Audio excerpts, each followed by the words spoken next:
It was very clear to us already when I took over as CEO in the end of 2008 of Unilever itself that we needed to change the way we were doing business. Not only was there a burning platform because of the financial crisis or because of the situation that Unilever had found itself in, but it was also clear that the world around us was changing fast. I think then already, and even more so now since COVID, we have discovered that we can't have unlimited growth on a finite planet, and anything you can't do forever is by definition unsustainable. We cut down the forest to produce our food. Half of the world's forests are gone. We continue to do this. We keep the smallholder farmer very poor. We keep the children stunted by not giving them enough nutrition. We have about 3.5 to 4 billion people either being undernourished or overnourished.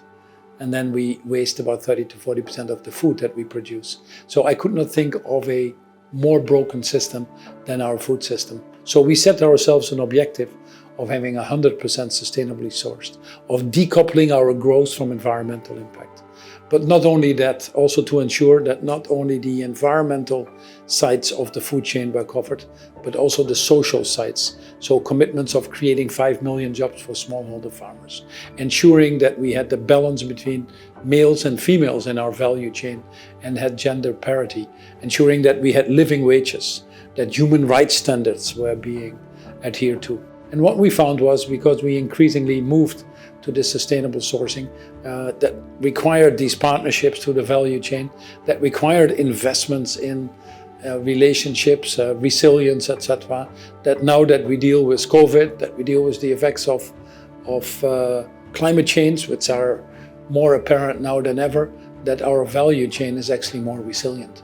Some of the Unilever brands who have taken on this higher purpose of reducing food waste or helping farmers create livelihoods or protecting our biodiversity. These brands are simply better placed and, not surprisingly, are growing faster and also actually are more profitable. I have always believed, and I've seen it in Unilever as well, that the return on your investment in the food system is one of our highest. In fact, for every dollar invested in our food system, we estimate that we have a $15 to an $18 return. We still have about 600 billion of per subsidies in agriculture that will push us in the wrong directions of degrading land or cutting down forests. We have a European common agriculture policy that frankly keeps Africa poor. Africa should never be an importer of food. It should be an exporter of food and certainly provide enough food to fulfill the needs of their own people. So we need to change these broader frameworks and policies, and that is where the bigger challenge is in this current environment.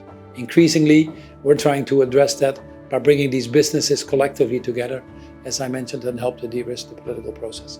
So ending on a positive note, I'm actually hopeful because of the technology that develops, because of the young people and their passion and their purpose. A lot of money will be transferred to the next generation, and the Gen Zs and the millennials are definitely more engaged and looking for solutions, also more willing to change their own habits. And then I'm really positive because I think more people are starting to realize that the cost of not acting is actually higher than the cost of acting. So we're sitting on this enormous opportunity. Now the only way to have a long-term decent return is to get your businesses to move in a more sustainable, more equitable direction. And the companies that are doing that are positioning themselves very well for the future. The companies that don't, I think, are increasingly heading for the graveyard of dinosaurs, and that's not where you want to be.